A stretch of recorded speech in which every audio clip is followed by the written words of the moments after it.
Igbagbo mi dúró lórí ẹ̀jẹ̀ àtòdodo Jesu. Òun kò jẹ́ gbẹ́kẹ̀lé ọ̀kan lẹ́yìn oró kọ́lá Jesu. Mo dúró lé Kristi àpáta, ilẹ̀ mìíràn ìyanrìn ni.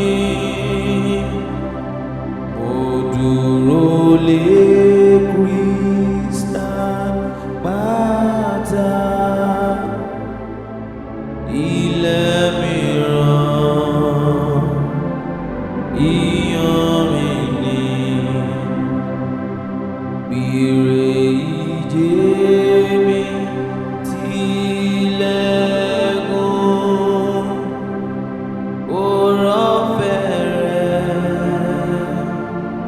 kò yí padà. Bó ti wù kí jìnnà létò, ìdákọ̀ró mi kò níyẹ̀. Mo dúró lé Kristi àpáta, ilẹ̀ mìíràn ìyanrìn ni.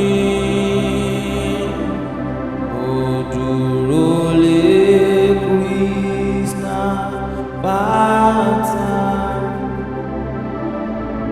ilẹ̀ mìíràn ìyanrìn ni. Májẹ̀mú àti ẹ̀jẹ̀ rẹ̀ lèmi ò rọ̀ mọ́ bí gún mi dé. Gbà tí kò sátìlẹ́yìn mọ́, oúnjẹ ire tí ńlá fún mi. Mo dúró lé Kristi àpáta, ilẹ̀ mìíràn ìyanrìn ni. Mo dúró lé Kristi àpáta, ilẹ̀ mìíràn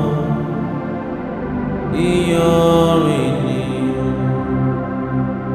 Gbà tí ìkẹyìn bá sì dùn,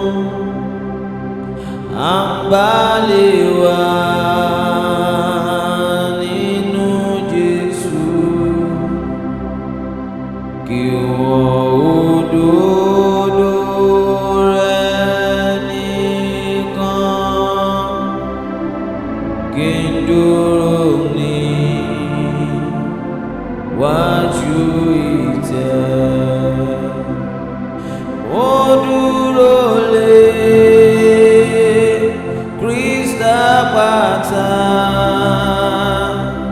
ilẹ̀ mìíràn ìyanrìn ni. Mo dúró lé Kristi àpáta, ilẹ̀ mìíràn ìyanrìn ni.